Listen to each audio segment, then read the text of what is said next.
Hello and welcome to Todd Miller TV. This is my third day in a row in front of the whiteboard. I got a request from a client to use the whiteboard more because I guess it's more informative and explains things.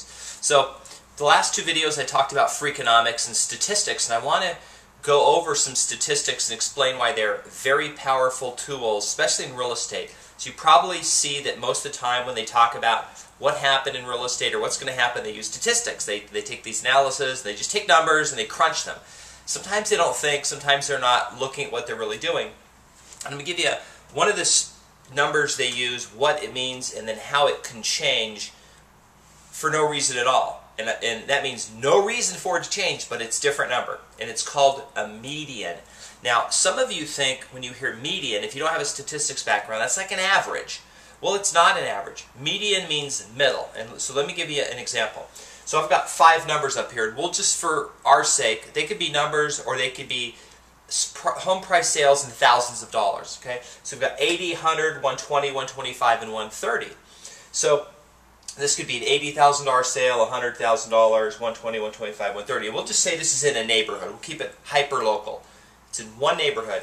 So we've got 5 home sales for 80, 100, 120, 125, 130. Well, the median number is 120. So what that means is they're going to report in that neighborhood the median home sale was 120.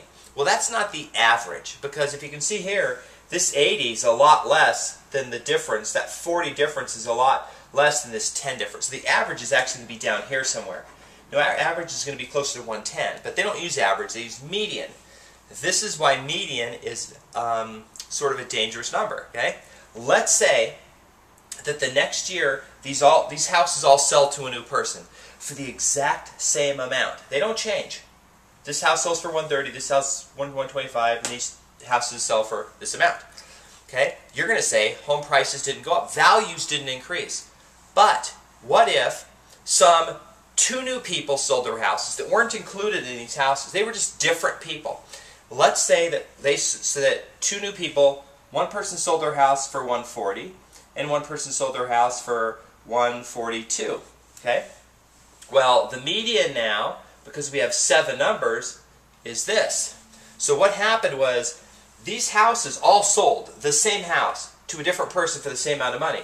But because 2 new homes that were more valuable came on the market and sold, and that's probably what they were worth the year before too, they report a different number. They see median home prices have gone up $5,000. So all of a sudden people sort of get this expectation. Well, guess what? It can go both ways. So what if some home builder moves in and they decide to build really small houses or condos that get calculated into this number, and they're out here building these, we'll just say they're building $90,000 condos, and they build, they sell 10 of them. Well, what's going to happen now is the median is now going to be 90. So they're going to report the median home prices have plummeted. So you have to be careful when you're looking at the statistics, when you're looking at numbers. This happens all the time where the sales mix changes and they don't have a good mechanism to take that into account. It's real easy for them to grab data and go, yeah, that's a median home price. They've gone up, they've gone down. And they quote that number all the time. So I just want you to be careful, be aware out there when you see that. Really, if you want to find out what's going on, you're going to have to talk to somebody in the market, hyper-local, that knows what's going on, that can explain the sales mix. Is it REO all at the low end? Is it short sales at the high end? What made those values change? Because you're going to start hearing reports now as the market's stabilizing of prices going up, prices still going down, and they're going to be in conflict with each other. So anyway, that's my statistics update, and just want to remind you, you can follow me on Twitter at Las Vegas Todd.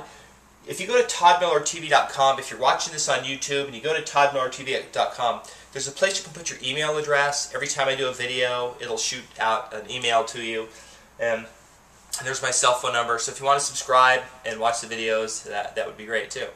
Thanks for tuning in, and I hope to see you on the next video.